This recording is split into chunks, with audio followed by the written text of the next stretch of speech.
This is Australia in 2026. Inflation is still high, interest rates are rising, and we have found the reason: Iran.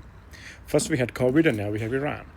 Apparently, what's happening thousands of kilometers away is now directly responsible for what's happening in your bank account. And look, to be fair, global events do impact economies. Oil prices go up, fuel costs rises, transport gets expensive, and that part is real. But here's where it gets interesting. The treasurer, Dr. Jim Chalmers, comes out and points to global instability. Iran, oil stocks, supply chains. Then the Reserve Bank steps in and says, oh, no, hang on. Actually, inflation was already too high before all of this. So which one is it? Was inflation imported or was it already built in? Because you can't blame the fire on your neighbor when your own house was already burning. And this is what we have learned in this time.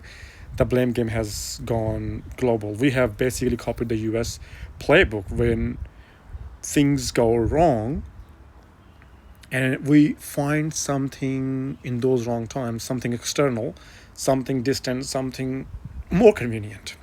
Meanwhile, the outcomes never change. Fuel goes up, groceries goes up, rates go up, interest rate goes up, transport goes up, and groceries go up. And your income, that stays exactly where it is. And government inflation is always below than market inflation.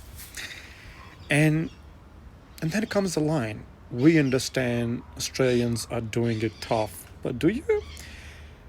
Well, of course they are, basically.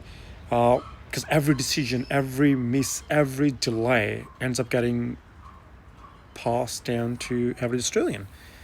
And the biggest issue, every serious profession has a code of ethics. This is where things gets interesting. Engineers, doctors, tradies, everybody follows code of ethics.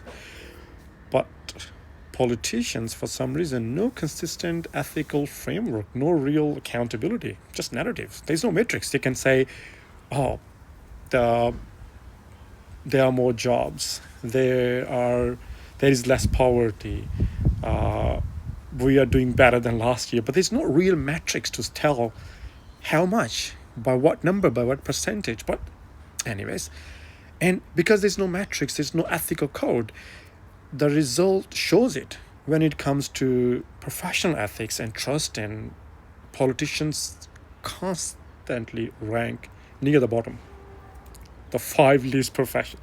So maybe it's time we stop debating inflation and start asking a better question. Why are the people making the biggest decisions in the country, pretty much running the country, held to the lowest ethical standards? Maybe we need to have some ethical standard for them. But then again, who's going to do that?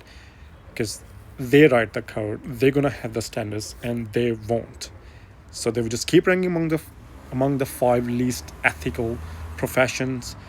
They would keep saying non-metric stuff, which is you can't monetize that, and they're just going to keep saying that we know Australians are doing tough and we are there to support you emotionally. We don't need emotional support, we don't need a chat, we need some concrete solution.